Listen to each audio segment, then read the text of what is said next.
En esta semana está comenzando una obra vital para el desarrollo de una de las potencialidades más importantes que tiene Bahía Blanca, el puerto.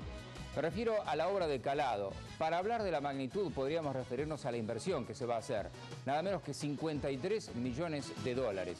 Y realmente esto va a posicionar más aún a la estación marítima local en un contexto favorable, donde los buques graneleros son cada vez más grandes y necesitan mayor profundidad para operar. Sabido es que los puertos de río, ubicados en la mejor zona productiva del país, tienen una seria limitante en su calado, lo que obliga a los buques a completar su carga en Bahía Blanca. En la medida en que los buques sean más grandes, esa diferencia se acentuará y nuestro puerto obtendrá ventajas importantes. Haciendo un repaso a la historia más reciente del puerto, la de los últimos 30 años, seguramente tendrán una enorme satisfacción aquellos que defendieron con firmeza la obra de dragado a 45 pies a fin de la década del 80, cuando muchos se oponían a la inversión y la consideraban inútil. ¿Qué argumentos exponían? Entre otros que era una inversión millonaria para el país en tiempos difíciles y que no tenía sentido porque las mayores exportaciones de granos iban a Brasil y no se utilizaban barcos tan grandes.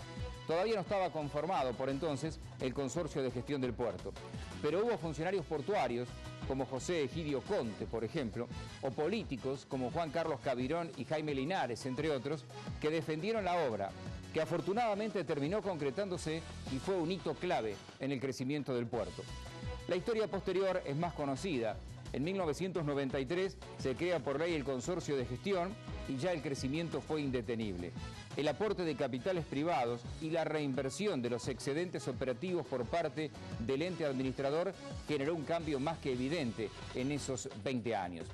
Para dar una idea del movimiento actual, hay que decir que el año pasado operaron 1.200 buques en la estación marítima local, que pasó de ser un puerto cerealero a uno mucho más integral y que tiene aún mucho por crecer. Y es en ese futuro donde la obra que se está iniciando esta semana tendrá un rol clave. Tener en la Argentina un puerto con un calado de 50 pies significa adelantarse a un futuro que golpea nuestras puertas. Y ese puerto es el nuestro, por fortuna. Por eso no sé si toda la población valora en su justa dimensión lo que esto significa. En una época de vacas flacas en el país en materia de inversiones, poner 53 millones de dólares para tener un puerto más profundo y competitivo es realmente muy importante. Lo es en el presente, pero lo será mucho más en el futuro.